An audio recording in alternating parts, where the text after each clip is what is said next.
We're here at my new secret spot. There's really nobody that comes up here. We've got enough snow up here today.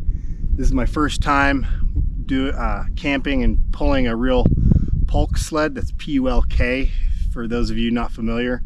I've made my own from a ice fishing sled, and I'll explain more about that later, or maybe in another video. So yeah, we're gonna camp out, go in about 4 miles, and hopefully I don't shiver all night long. So we'll see how it goes.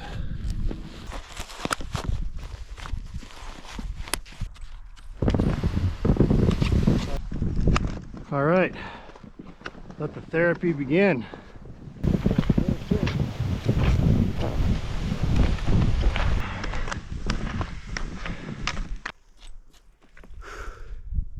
All right, we're gonna take a little shortcut. I don't know how this is gonna go. The road bends around, and we're gonna see if it's any better just cutting through. This could be a disaster. See what I mean?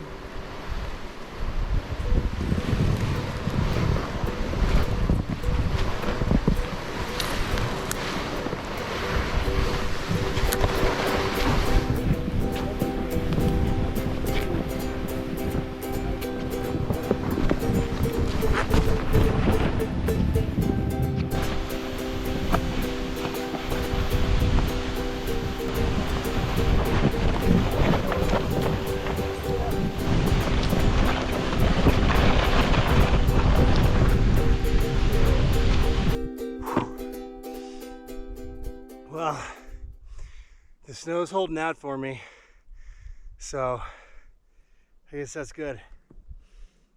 It is thin. You might be asking, why didn't I go someplace with more snow? A, this is close to my house. B, there's nobody else out here, which I like. And C,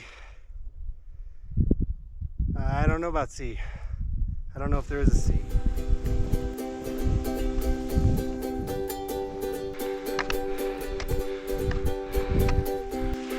I can feel the therapy working.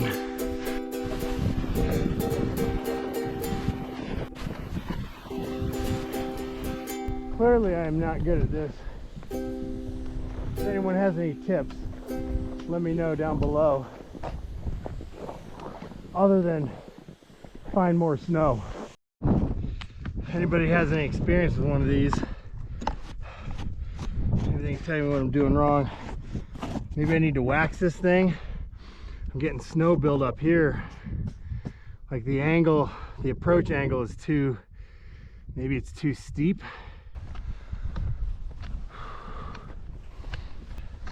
The snow is at a minimum, but the sweat factor is at a maximum. So I got that going for me, which is nice. This is the outdoor flogging I needed. Well, this slope is so thin, and my skis were starting to ball up on the bottom, so I've taken them off. Ooh, that's tough.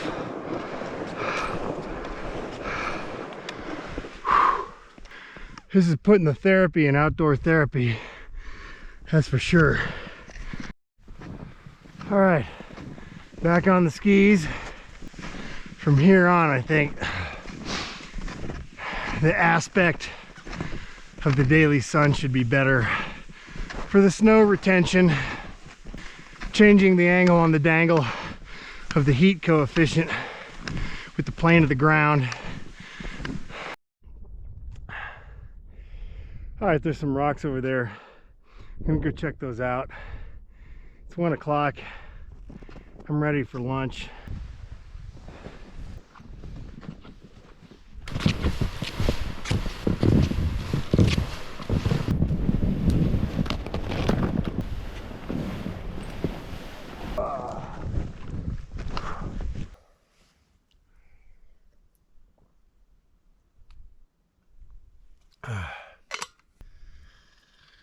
So we've gone maybe, I guess it's closer to 3 miles in 3 hours, right at a mile per hour. Not exactly fast. Started at 10:30, it's now almost 1:30. So let me tell you about the sled. So it's just this Eagle Claw sled that I found at Sportsman's Warehouse. And I just drilled some holes in the sides and ran some rafting cam straps through it. Did the same at the front. And then got 2 pieces of PVC, 1/2-inch PVC, and tied some carabiners to each end with a little piece of Velcro in the middle where they cross, and then that just clips to my belt, or my my waist belt on my backpack.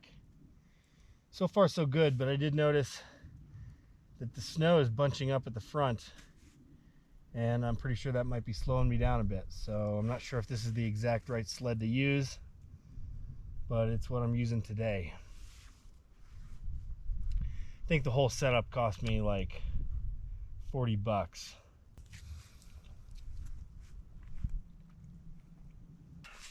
So where am I? I'm in Colorado. I'm within an hour of Denver. And other than that, you're gonna have to figure it out. Yeah, it's kind of my new little secret area. The general public doesn't really frequent it or know about it.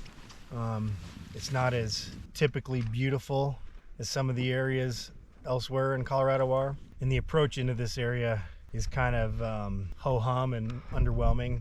There's no motorized vehicles here. There's nobody out here.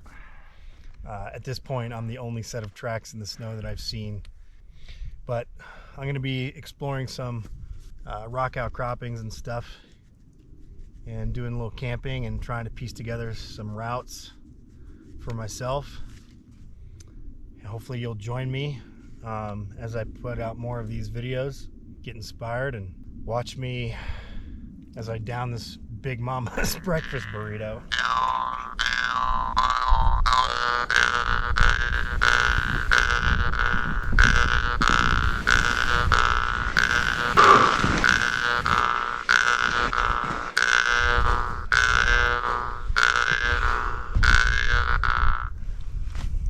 I'm not too good.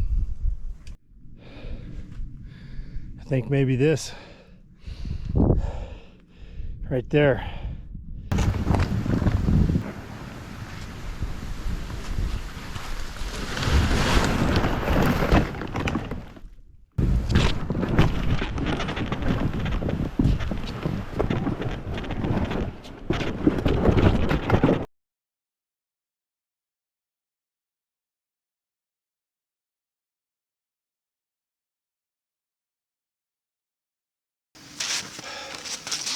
All right, so this is just a three season tent. It's really a summer tent.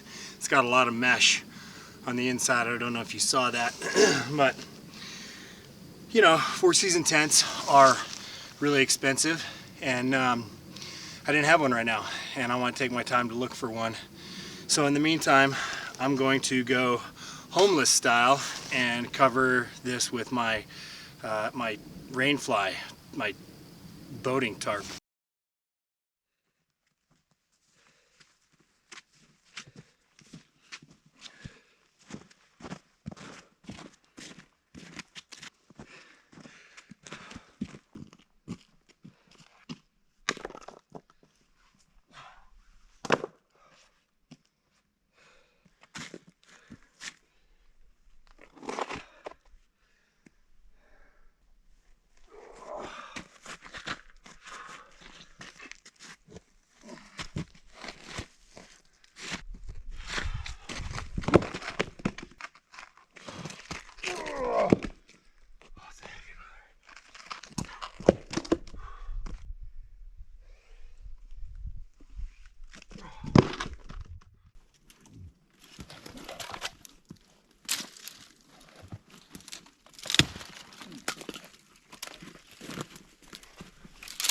That's enough little stuff. Let's go find something big for later tonight. Right here maybe.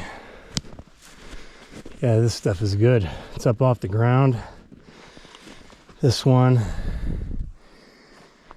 And this one. Hear that? Solid. It's gonna burn hot too. That's pitch.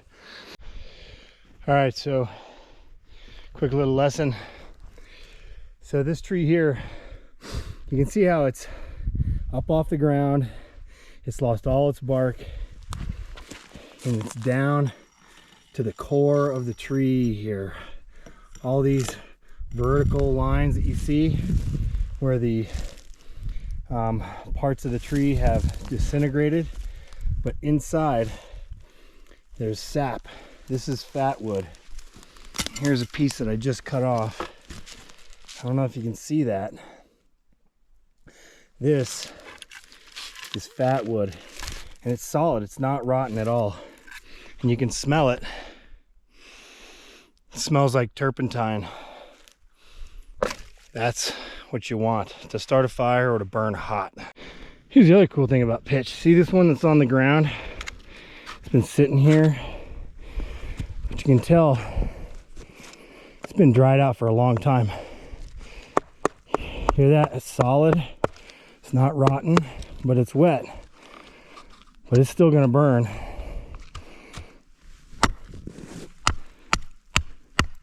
Look at that. Oh yeah.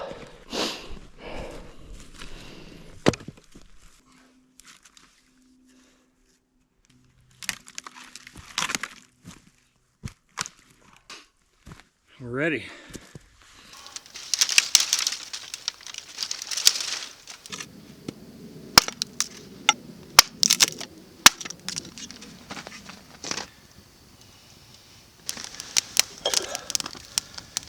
This is Jack. We're gonna spread some of his ashes tomorrow.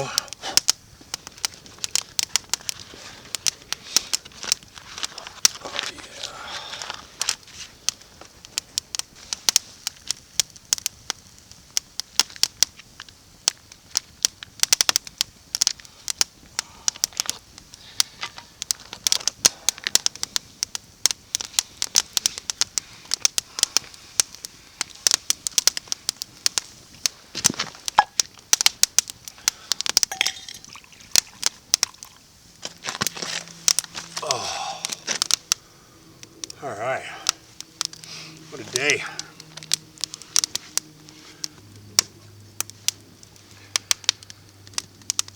You would have enjoyed today.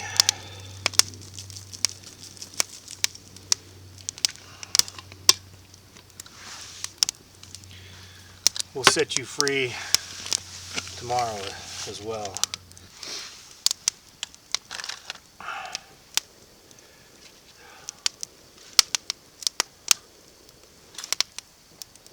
So this area is the ancestral lands of the Utes, probably the Arapaho.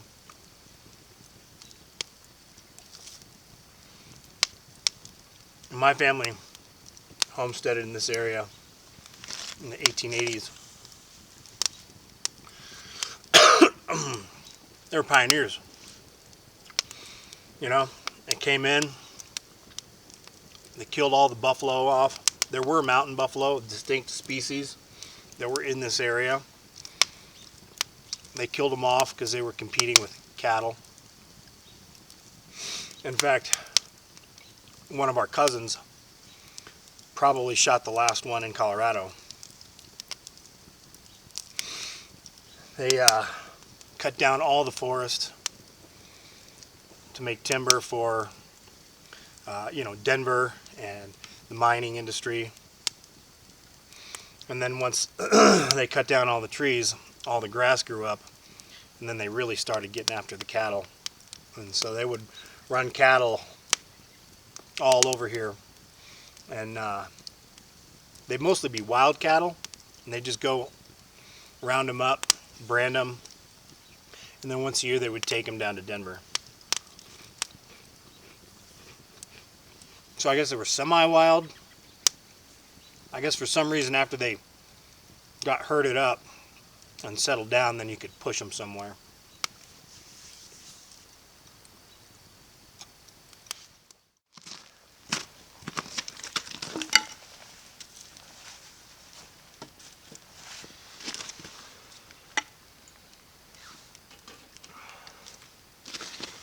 You know, these twig stoves are cool, but they take forever to cook anything. And if you don't stay right on top of it, just feeding them, I mean, it's got to be a labor of love. If you want to get something cooked quickly, you either need to put it on that fire or on a regular gas stove.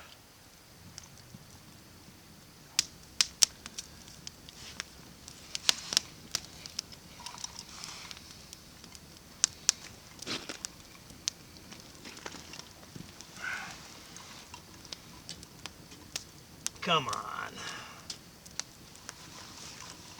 Someone got me this Twig Stove because I wanted it. I thought it would be pretty sweet. But they're kind of gimmicks. I've been cooking this water now for over an hour. It's so ridiculous. If you guys have had any different experiences with Twig Stoves, please let me know. Make a comment. I don't know. I keep feeding this thing and feeding it, and then of course I get squirreled out and it dies down. Then I gotta build it back up, and then it smokes like hell, and then it starts roaring again, and then I just repeat this whole cycle over and over again. I'm making some really good warm water. There we go. Now we got some flame going.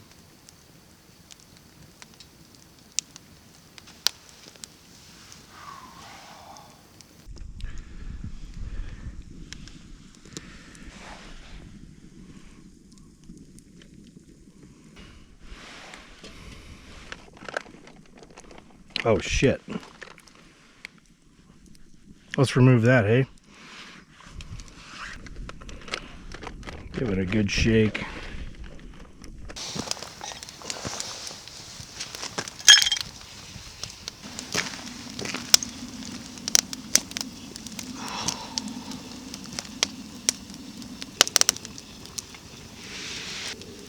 What a day.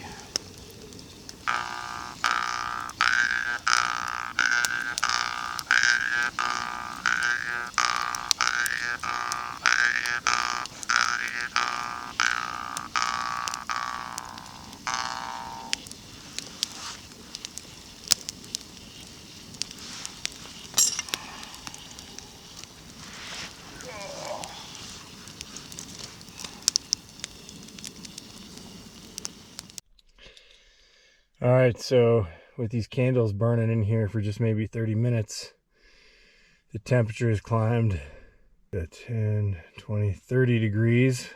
Damn.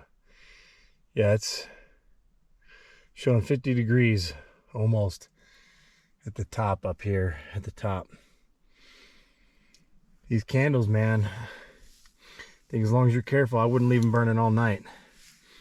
I might wake up in the morning and light them, get it warmed up in here. And all right, so I'm just gonna lay down and read a book and go to sleep. It's been a long day.